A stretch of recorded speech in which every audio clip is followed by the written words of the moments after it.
She's walking around this city because I can change. I did change. It doesn't mean anything. I spared her life. You let one of them go. Every now and then a little victim's spared because she smiled, because they begged. And that's how you live with yourself.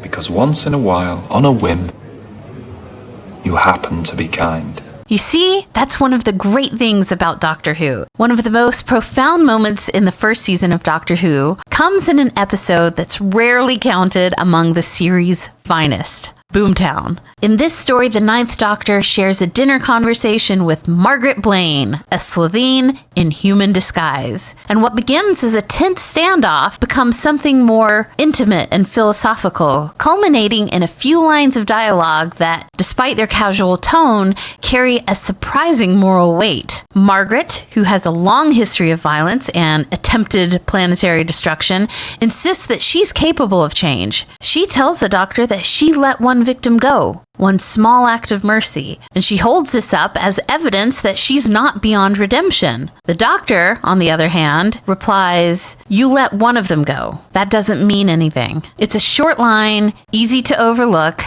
but that was a great piece of writing. In just a few lines, it delivered a surprising dose of moral clarity, and it's worth exploring why it was so effective. Part of the line's power comes from its unexpectedness, particularly when you're watching it today, when we've seen so many confrontations sanitized, when writers are so preoccupied with making villains not evil, just misunderstood. In modern television, especially in shows aimed at broader or younger audiences, there's a familiar pattern in how characters react to even small gestures of redemption. One good deed is often greeted with optimism or validation. A character shows remorse, and the protagonist offers a hopeful smile. Maybe you're not so bad after all. But here, the Doctor does not play along. He doesn't offer comfort, and he doesn't soften his words. Instead, he dismantles Margaret's plea for moral credit. By refusing to let her single act of mercy overshadow her whole history, the Doctor shifts the entire tone of the conversation. And for the viewer, it's a jolt. It's a scene that defies the typical formula for redemption. And that surprise in itself is part of what makes it memorable. Beyond just a narrative twist, that line also resonates on a deeper, almost personal level. It touches on something many people feel, but rarely articulate. The discomfort we have when others expect praise for doing the bare minimum. In everyday life, people often seek recognition for small gestures, as if basic decency deserves a reward. We see it in social media performances, in public apologies, in tipping culture. When the Doctor says, "That doesn't mean anything," it echoes that unspoken reaction many people have when someone demands a pat on the back for an isolated good act. The line also operates as a form of tough love, both for the character Margaret and for the audience. It carries the implicit message, if you truly want to change, it takes more than just one good decision. One moment of mercy doesn't erase a legacy of harm. In a media landscape that often seeks tidy arcs and quick redemption, this moment reminds us that true goodness is not a performance. It's a lifelong effort.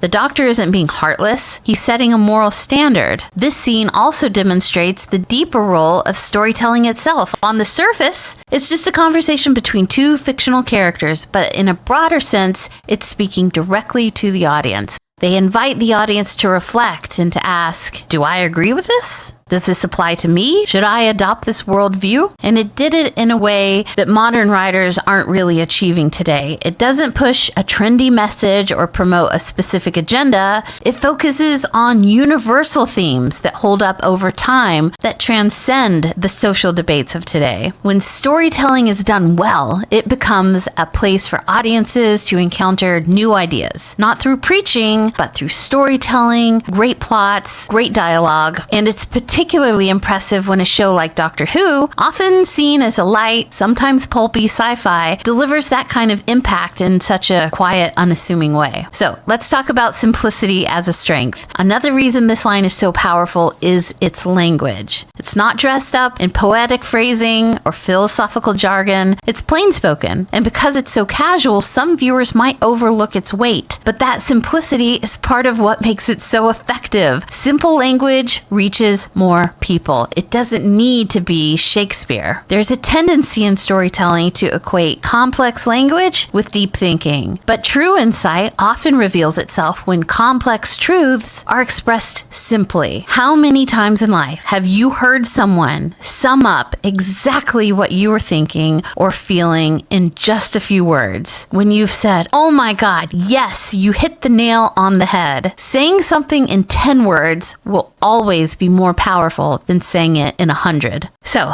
what's really happening in this scene from Boomtown? On one level, it's a tense standoff between the Doctor and a villain. On another, it's a commentary on how we dole out praise and assign moral worth. And finally, it's a writing lesson, a demonstration on how precision, simplicity, and honesty can elevate a scene. It's easy to miss the weight of a moment like this, but sometimes, buried in the middle of a dinner conversation between a time-traveling alien and a shape-shifting villain, you find a line more poignant than anything said in what passes for serious television today. Let me know what you think. Thanks for watching.